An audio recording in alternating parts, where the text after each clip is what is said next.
Hello, I'm Jude Hudkins. And I'm Seth Hilyer. Today we'll be covering our hometown of Ashville, Pennsylvania. Traveling north, coming from Crescent, on your right, you will be met with a Dollar General. Moving forward, you will come to a T intersection, which is Route 36 and Route 53 intersecting. There are two major roads in Asheville, one being 53 and one being 36. In the 1860s to 1930s, Asheville was known for its coal mines, its new railroad, and its hard, dirty work. Now, on Route 53 turning onto 36, if you look in front of you at the stop sign, you'll see Gibbons Funeral Home. Captain Ron's Deli, formerly known as Joe Lynn's, is now the new deli of Asheville. Here you can find good pizza, good fries, and good sliders.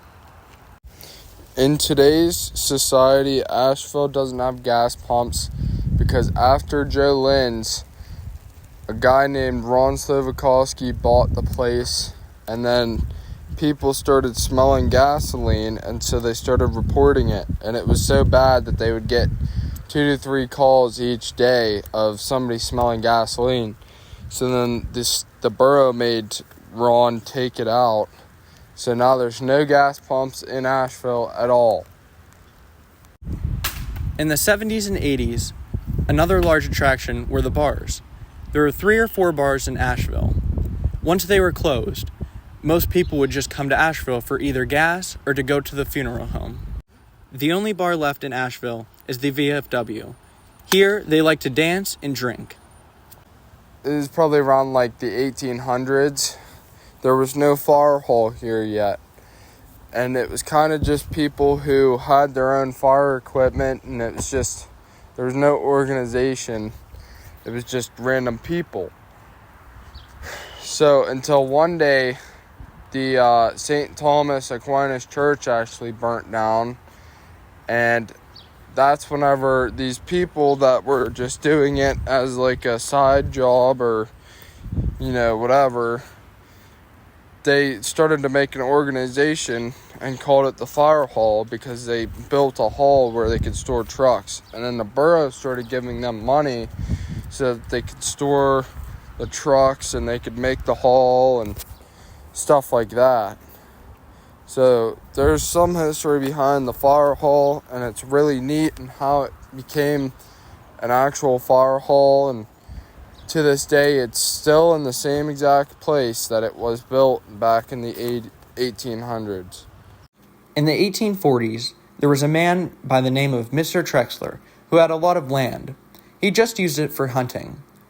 2 guys, Mr. Conrad and Mr. McNeil, asked Mr. Trexler if they could hunt on his land.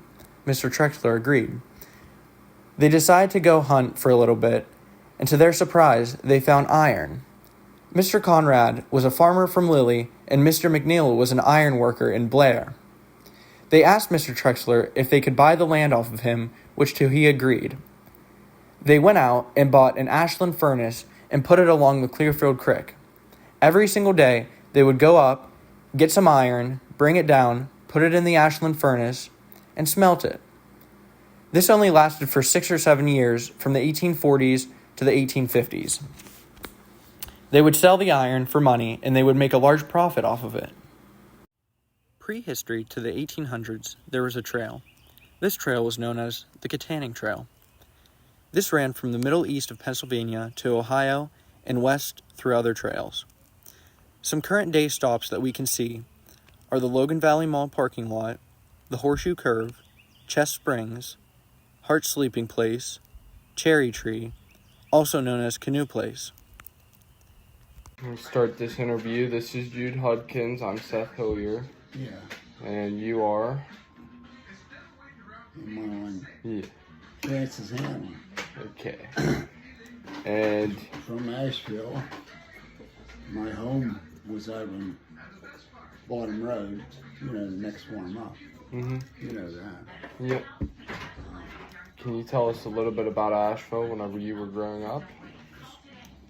Well, I wasn't in town very much because we was out in the country. Yeah. Just like you are. Mm-hmm. And you too. Mm-hmm. And I come into the Ashville Fire Hall to dances whenever I was a teenager. And roller skating. Roller skating, when they had roller skating in here.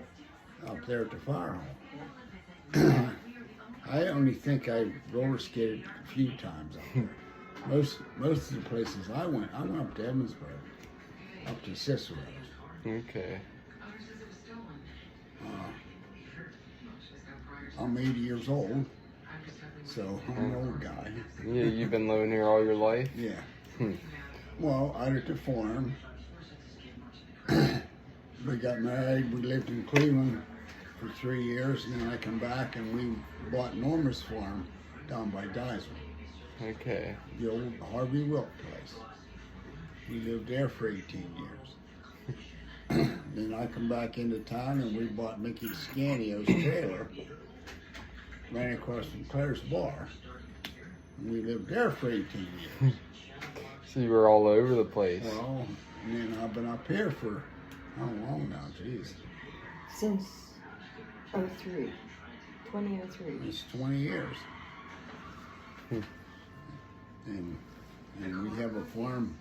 We have a farm out Watt Road. I have ground out there. You know that. Mm-hmm. You know where the cabin is. Yep. You've been out there. Mm-hmm. I have Hanlon farms out there. I raise some sweet corn. You don't plant sweet corn until May, but it's getting around. Starting. You got to get ready. Okay. When you were younger, what was like the biggest attraction for Asheville? The main streets of Asheville. The biggest attraction. If you keep following 36, on your right, you will be met with Woody's Lodge. This is a winery which was recently placed in a few years back. Today you learned everything you need to know about Asheville. I hope you learned something new about Asheville that you didn't already know. Thank you.